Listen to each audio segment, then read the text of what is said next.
It's that time of week, Friday. That means it's time to deploy. I'm joined as always by Jim Pelletier. Jim, how was your week? Yeah, really good, really good. Doing some fun stuff, planning for the new scale goals we've got, how we're going to get that out to customers, and then yeah, looking forward to the holidays as well. Yeah, it's coming up. Always a rush to the finish, I guess, with Christmas Yeah, and whatnot. Everyone's pressing some deadlines there. So, anyways, this is the show, if you haven't seen it before, where we discuss the tech news relevant to Octopus Deploy over the week, show off some demos, highlight some things that are relevant to customers, etc. So, with that, let's go ahead and start with a sample project. So, this is a new item on our roadmap that we have recently shipped. So, this is all about helping customers have a better first run experience, that sort of golden path when running Octopus. And so, this is an item that's currently available up on our roadmap here. And as it articulates, basically, almost half of the trial users when they sign up are just, window shopping. They're just browsing, and when they do their 30-day trial, and so they don't really have a clear set of instructions on what to do. And so what we decided to do is help that with an experience, which I'd like to show you now. So when you sign up for the first time and you kickstart a trial, you'll see a dialog that looks like this. So you can start by creating a new project, or you can kick off a new sample project. So I'll walk you through the steps of what this looks like. You can also iterate through these steps here to see what these things are. But just to kind of show you here, if we kick off with a sample project, the first thing it's going to do is it's going to lay down, for lack of a better term, on disk, a project that also highlights some of the things in here. So first and foremost, it pulls up the dashboard. This is the one thing that most people cite when talking about Octopus. So the dashboard here lists your releases and your environments across the top, and will give you visibility across those releases. So that's the first thing worth noting. The second thing is it highlights the fact that you have three environments as part of this project. So we have development, staging, production. You can have as many as you would like and name them anything you want, basically, but these are the canonical three. And it describes why you define these things. So environments are basically there for you to do promotions, etc.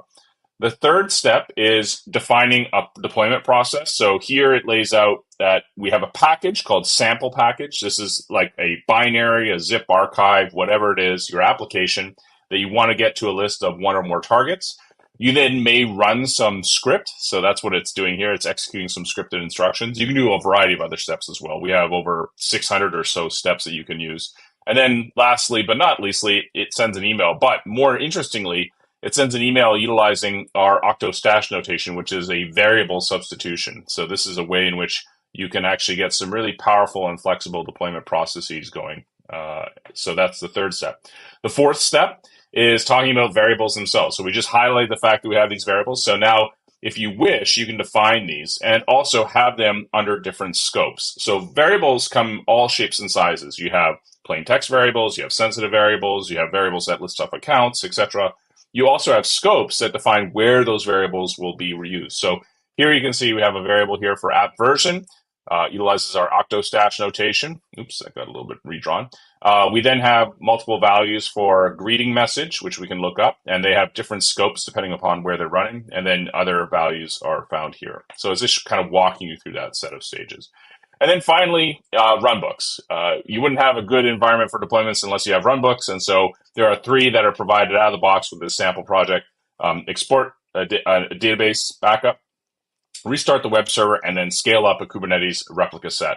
So these and other tasks you can run as a runbook. It's sort of akin to a deployment process, but it's oriented towards your ops team and is used in conjunction with other things as well. So just like you can parameterize your deployment processes through variables, you can do the same thing with runbooks, etc. So these are typical sort of routine tasks that you run over and over again. And that is, as they say, the new sample project walkthrough that we now have at Bill and Octopus. So there you go. that's pretty Did you cool. learn something We from want. this, Jim? I definitely haven't seen that walkthrough experience before. I've been watching the sample project take shape, but that walkthrough is great. Really Yeah, good for new people to that's Octopus, awesome. I reckon. Yeah. Yeah, it's great because oftentimes people come and kick the tires, and I think unfortunately they come to the UI and they're like, I don't know what to do here. What do I do? Well, And so a sample project to kind of highlight where to go. Very much an apt analogy to a mountaineer, sort of reaching base camp all the way up to the Yeah. summit is definitely the way to go. I mean, really, they might not even have anything Awesome. to deploy or anything to deploy to. I think this actually can run if you run it, right? It can, yes. Yeah. So you can run these, you can deploy them because they're just basically running a script, basically. Yeah. But yeah, it just gives you a sense of what's there. And that's the newest item on our roadmap. Again, roadmap.octopus.com should be your homepage, if not a bookmark. And this is the new sample project experience we now have for new trial users. So there you go. We had some questions that came up in Reddit. This was on the PowerShell subreddit, which is a very popular subreddit, where a person here was writing about utilizing a combination of PowerShell in Octopus Deploy, and they were having trouble with variable substitution when calling curl. So what they wanted to do effectively was they wanted to pass arguments through to curl via PowerShell and then call it. The problem they were experiencing was that sometimes there was evaluation going on here with the username and password. There were certain characters that were being misinterpreted by PowerShell and or curl and or both. And Right. so what this person described was a little bit of a magic string here that basically tells PowerShell when you encounter the dash dash percent uh, lexicon, PowerShell will see this and then basically not process or parse this. Now, the reason why I bring this up in the context of Octopus Deploy is because they're utilizing Octopus Deploy here for this. And then further down in here, there were some good points made. So, Fat Ed, I guess is I don't know if these are usernames or these are real names. Sorry, I apologize.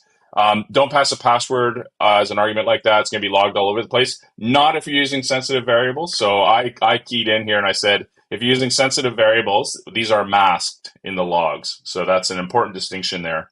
And so that I made sure that was highlighted there and got into this whole sort of thread about how it was being used. But the main point of this post was just to highlight the fact that there's this sort of magic character that you can put into a PowerShell processing if you want to stop Who it from knew? being processed. So I thought that was cool. And Yeah. sticking with Reddit, this was another one on a subreddit, DevOps, another popular subreddit. And this person wanted to create monthly reports on data for our Octopus Deploy and Jenkins installation. So this is very common. We see this all the time with customers where they basically want to get a sense of how many deployments are kicking off, what is the status of certain projects, what are their environment status, et cetera, et cetera. And so out of the box, we do provide some of these reports in the form of insights, but it's a bit different than what this person is asking for. They're looking for the raw data. And so I came in here and I said, yeah, you can do this. You can do this in a number of different ways. Probably the default way of doing this is to access the REST API, pull down the desired data, and then throw it into a reporting tool. And there's those are the individual APIs themselves. The other way to do this is to hit our reporting API, which is available here. This is basically a bulk export in XML of pretty much everything you'd ever want to know about how your deployments are going. And then finally, I also offered the solution of maybe you could use the CLI, pipe the data as JSON, and put it into a file if you wanted to. We do have docs on this, and I just wanted to cite some of them. So there's some great articles that was written. This was written by an Octopus insider, Jeff Taylor, who took Octopus data from that XML endpoint and created a Power BI dashboard. I've shown this in the past, but basically it's here's everything that you could possibly want to know about what's happening with the Octopus project. So you can see here, count of deployments by date and project. This is the years on the y-axis. We've got count of deployments by environment and project, total deployments, succeeded, failed, yada, yada, yada. So lots of stuff there. And of course, we have to have the donut chart, always a popular option. So that's one option. And then some folks don't know this, but we actually have a Grafana endpoint data source that was written by Matt Casperson. He's a fellow employee here at Octopus. And so Matt here talks about integrating Octopus with Grafana. Grafana is a very powerful visualization tool. And so utilizing that data source allows you to pull that data in from Octopus via the XML endpoint. And then you can render it in a number of different ways. So Matt talks a little bit about how to do that, how to set it up, and then what you can generate at the end of the day for those types of things. So I just thought I'd mention it here because we get this question quite a bit. The last thing I wanted to mention was the fact that we actually have a number of client libraries that you can use. So the one that most folks will know is this one, the Octopus clients. This is the C# API client library. But we also have a Go client library. This is used by the Terraform provider. And we also have one in TypeScript. This is actually used by our GitHub Actions. So these are three different libraries that you can use in three different languages if you want to pull that data out. And yeah, I just thought that would be interesting to mention here in the context of Deploy on Friday. So that was two subreddits I was kind of watching and seeing what was going on there. So there you go. Nice. Been trolling Reddit. I know. Come on. We've had a couple of videos posted to the YouTube channel recently. So this was a partner webinar that was done with DevTools. This was done with Rob and folks from the DevTools vendor. And so they talked about strategies for an efficient release pipeline. And they went through all the sort of nuts and bolts of, why you want to look at release pipelines, what are some of the things that are important, et cetera, et cetera. So that's a video that we have there. And then another video that we have is our recent 101. This was from myself. I did this earlier this morning at 4 a.m. But basically, I was doing another kicking of the tires, so to speak, of what Octopus is all about, how it works, et cetera, et cetera. So lots of stuff there. And you can check that out. If you're looking for a video on what is Octopus, how does it work, and more importantly, why you should use it, this would be a good video to check out. So that's, again, up on our YouTube channel as well. Awesome. 4 a.m. Sorry? 4 a.m. Yes, I know, 4 a.m. Well, hey, I know. I have to get up sometimes pretty early. So before I get into some of the industry news I want to cite, I did want to highlight our blog. So we have a few blog posts that have recently been published. So the first one is with Anton Zagenbelny. I apologize. This is from he's the CTO and co-founder of Stig, and they're a vendor, an ISV in Israel, and they do headless pricing and packaging platform provider. And so this was another Inside DevOps interview that we did with Anton. And then another article, which I think is going to matter to a lot of folks who are utilizing Octopus, is this one here entitled Deprecations Coming in 2024. So Rob Erez talked a little bit about, hey, kind of waving the flag of, these are things that we're going to be deprecating. And so just wanted to highlight a few of these. Some of these make sense to me, a lot of sense. Like Windows Server 2003, probably a good idea for us to deprecate this. It is quite old. The reasons for that obviously speak to the fact that it requires .NET Framework, et cetera, et cetera. .NET Framework 4.6, et cetera. So that's part of the reason.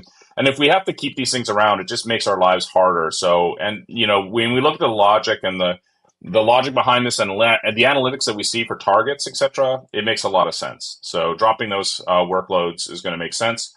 Mono, the very pervasive runtime by Miguel Diacaza and friends. This is basically allowed us to do deployments to Linux. That was obviously before we had .NET Core, and so Mono is being deprecated as if you're running any Linux targets, Mono is being deprecated as part of this. So that's something to be aware of. Azure Cloud Services, we added this in 2013, but as the world has moved on, this has actually been retired by Azure themselves, and so this is something that you obviously need to think about. F#, the functional language from Microsoft relying on .NET. This is a scripting, this is what we support as part of our run script steps, etc. This is language support within there. And so we never saw high adoption rates for this, so it makes sense for deprecating this. Future deprecations, these are things that we're planning on. Windows Server 2008. Script CS, this is a very sort of C#-based scripting language. This was done, I believe, by the ASP.NET team at one point. And then we mentioned this last week, but the Octo CLI. We have a new CLI that we have available called Octopus as opposed to Octo. And that is something that we're also deprecating in the longer term. So these are deprecations to think about in 2024. Any surprises here on your end? None from me. When you look at the actual support behind a lot of the things we're deprecating, often it's not even really us deprecating it. Some of that stuff was 20 years old. Yeah. I think people are going to enjoy that. It's going to make the product a leaner, meaner beast in the end of the day, right? Yeah. Yep. Exactly. Awesome. So, a couple of blog posts. There you go. Let's move on to some of the industry news and we'll just wrap it up here. So, this was a post update from the GitHub team. Of course, we use GitHub all the time, so we're always keen on what they're adding. From macOS runners to secure deployments, what's new in our from GitHub Actions? So, a bunch of stuff in here. So, first and foremost, Apple Silicon powered M1 macOS runners. This was something that was known to us, obviously, and they beta tested this, and now it's official.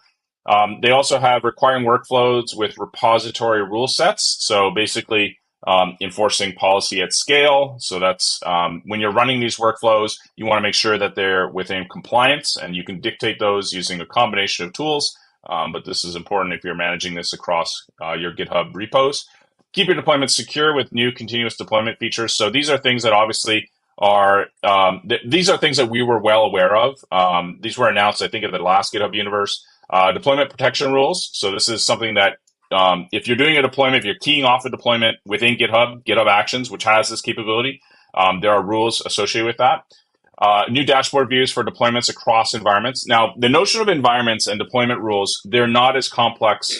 They're not as mature, I should say, and nuanced and powerful as the ones we have in Octopus. We think of those as far more mature. We have a far more mature model than what is available in GitHub, which is why we say better together, GitHub plus Octopus as opposed to GitHub or Octopus.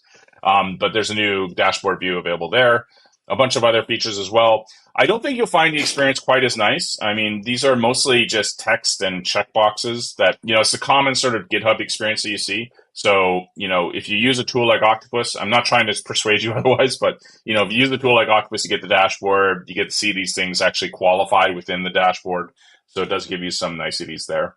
And then finally, more secure GitHub hosted runners. This speaks to the fact that there are a variety of things that you want to do, whether it's connection to a VNet hosted in Azure or other things like that. These are things that will reduce the attack surface area of runners, which is obviously a primary target for crypto miners and things like that. So there you go. So lots of stuff coming from GitHub and GitHub Actions, which is great. We're big fans of GitHub and GitHub Actions, so check that out. CD Foundation recently announced that CDCon 2024 is going to be in Seattle, April 2024, 16th and 18th, and their call for proposals is now open. So if you have a session topic that you'd be interested in, you can go ahead and submit a talk. I would imagine I will submit a presentation here, so there you go. And then finally, this was a blog post that was also posted on the CD Foundation site. This is for a protocol spec called CD Events. CD Events is something that I've kept an eye on for a while.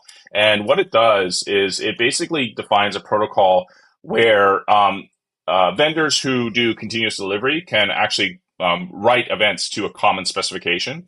And then that allows broader adoption. So this is an update to that. There's a lot of work going on behind the scenes about this. And so the thing I liked about this is that they're providing the motivation as to why they would do this. The events that are defined as part of this protocol are these ones here. So you have things like core events. So an example might be pipeline run started. And then you have things that are relevant to potentially Octopus. So continuous deployment events. So these are events related to deploying services to target environments. And then you get an endpoint or event that's called service deployed. So these are a common sort of protocol. And the reason why you do this is for integration. So if you're defining a protocol and everyone adheres to that protocol, it allows you to integrate and swap things out more easily as part of a pipeline. And pipelines don't live in a vacuum. They typically bring in various parts and pieces. And so here's an example of what a JSON payload would look like in the context of an event. So this is a pipeline run has started, and the name of the pipeline and the URL for that pipeline and the event source itself. And then you can see other events as part of that. So these are what these things look like. This is actually how it runs, and this is kind of how you would stitch these together. And so this was a really cool article, I thought, to highlight some of the scenarios around this. And this is a common scenario that we see at Octopus Deploy. So believe it or not, when you actually are looking at the steps available as part of the Octopus Deploy library, so you go to library.octopus.com, you'll see all the community templates that we have, step templates available. And there are two in particular that people like a lot. I don't know why it's just taking so long to load, but they're Slack and Teams. Slack and Teams you find at the bottom of everyone's deployment process. And so this is a common scenario where you want to notify folks like, hey, something's just happened. We've just had a deployment. So that's why Slack is typically cited as an example for these types of events and other events as well. So there you go. So that's CD events and an update on where they're at. Yeah, that'd be super handy, wouldn't they? That's right. Well, it's not like you can't get that information from Octopus today. I mean, we have our notifications system, right? You can set up notifications or subscriptions rather Yeah. for notifications that way. We have our whole audit log. You can obviously query our API. You get status. You get server task IDs that you can query as well. But this is that's Octopus specific, right? This is a protocol. This is a specification that defines that across. It's sort of vendor neutral. So CD events Totally. is that specification. So there you go. That wraps up the week. A demo, some blog posts, and some talk about CD events. That was pretty impactful. So there you go. Awesome. Nice one. Anyways, if you've stumbled, sorry, what's that? I said, nice one. Yeah. So if you've happened to stumble across this video for the first time, feel free to like and subscribe. We'd love to see you watch these videos. If you have a topic that you would like us to talk about, feel free to submit a comment. But until next time, we'll see you here next week on Deploying